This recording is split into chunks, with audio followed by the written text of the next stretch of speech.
This question from Heather. Thanks for suggestions in your previous podcast about the longest ride when training for a half Ironman. I'm curious, what is the farthest distance you should cycle before a full distance Ironman on race day? And how long before the race did you do your longest ride?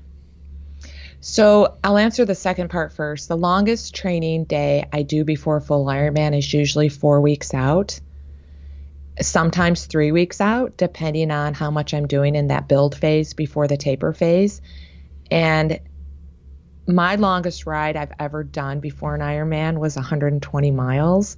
It was like an 8-hour day, and it was about that ride was maybe 5 weeks out.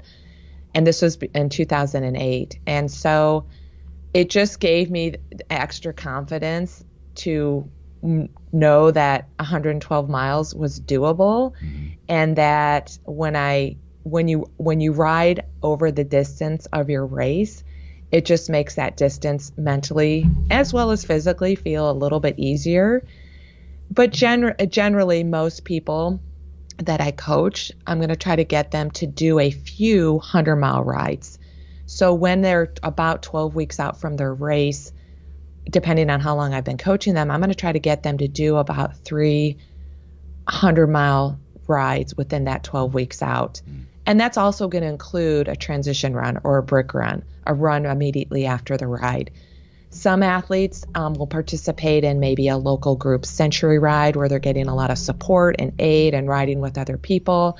That's usually what I encourage beginner athletes to do instead of doing it alone. Some athletes, due to just getting lost on their course, will ride over 100 miles. I don't think it's necessary to do that. I think, though, once you hit that 100-mile mark, it's going to give you a lot more confidence. Some athletes that I currently coach have asked me, because they've seen other coaches talk about that they only need to ride 80 miles before their Ironman. And for me, that's not enough, because for me, you have to get to 80 miles to feel what it's like to ride 112 miles.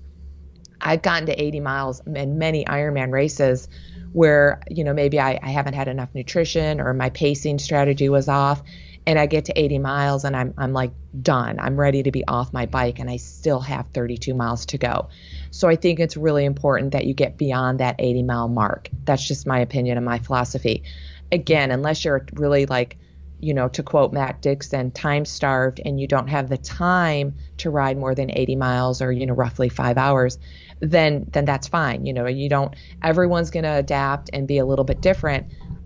And know that while you're training for an Ironman, it's not just about the long ride. You have all this other training volume from swimming and biking and running before the long ride that you're doing. So adaptations are going to occur based on the total volume of training that you're doing. If you don't have time to do an 80-mile ride, or that's the max you can do for an Ironman race, it's most you can do in training, do you think you have time to do an Ironman and train for it properly? It seems like you need a little more time if 80 miles is the maximum that you can possibly do in your week. I mean, and that's a true statement as well. So I'm going to say another example of a current guy that I'm coaching. His Ironman's 5 weeks away, and just due to sickness and injuries, he hasn't ridden 100 miles yet.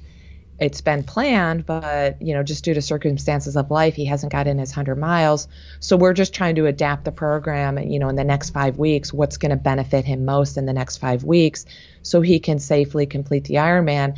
And that's going to include the longest ride we can get him to do in the next 5 weeks, hopefully 2 of them. Also, we're going to plan a run-walk strategy for him so he doesn't try to force the marathon all running. And there's just a lot of variation we have to do in his plan. He had the time to do it. He just couldn't, just due to life circumstances. And I agree, when you're investing in an Ironman, hopefully you're investing in the time commitment in that build phase. You don't always have to ride 100 miles, but hopefully you're going to, plan ahead that you're going to have time to do at least one 100-mile ride. And I believe you spoke to this in the previous podcast, that if you are a time-starved athlete, then and you don't have as much time to do the full workout, for example, for a bike, then increase the intensity if it's a shortened workout. Can you kind of just do a recap on what that means and why that's helpful for the people who can't do a 3-hour ride? Well, if you can do a 2-hour ride with intensity within it, more intensity than usual, that may be able to bridge the gap. Yeah, so you're going to kind of get that same adaptation. So if you're scheduled to do 3 hours at a zone 2 RPE 4 to 5, 6 ride that day, and you only have 2 hours, well then, warm up, like 30 minutes zone 2, and then incorporate maybe 3 by 20 minutes in zone 3, zone 4. Mm-hmm. So you're increasing the intensity for a shorter amount of time, and you're going to get similar, a little bit different adaptation, but it's better to ride shorter and harder than ride shorter and easier. Mm-hmm. So if you're going to lessen it out, bump up the intensity and get a little bit different benefit of that workout. What's your philosophy on brick workouts, bike run workouts? Oh, I think what makes triathlon mm-hmm.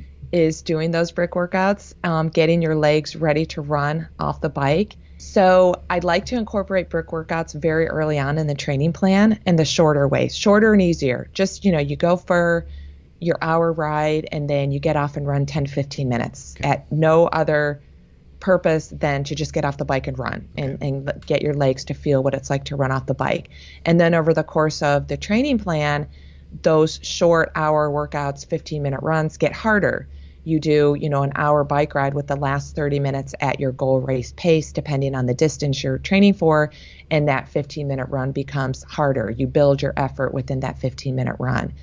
And then if you're training for a 70.3 or 140.6, then those brick workouts start to happen on let's say your weekends, your typical long training day, where again you start off doing, I'm going to use a 140.6 for example, you start off doing a 3-hour ride followed by a 30-minute run at an endurance pace, endurance effort, endurance zone, and then over the course of the training, as you're getting into the race specificity, you start to do those longer bricks at race-specific distance, race-specific intensity, and they get longer. So for an Ironman, I like to have the athlete do 6 hours, roughly 100 or so miles, followed by an hour run, 5, 6, 7, 8 mile run as their longest brick workout 3 to 4 weeks before the Ironman.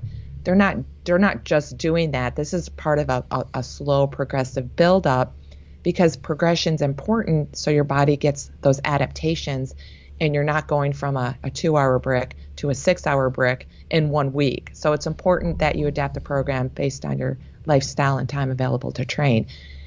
And the more times I believe that you can run off the bike, the better for you. So if you're the athlete that's limited for time and you're riding 3 days a week, run off the bike 3 days a week. It doesn't have to be very long. Some days you just have maybe, if you can incorporate just a 5-minute run off the bike every day that you bike, that's going to benefit you.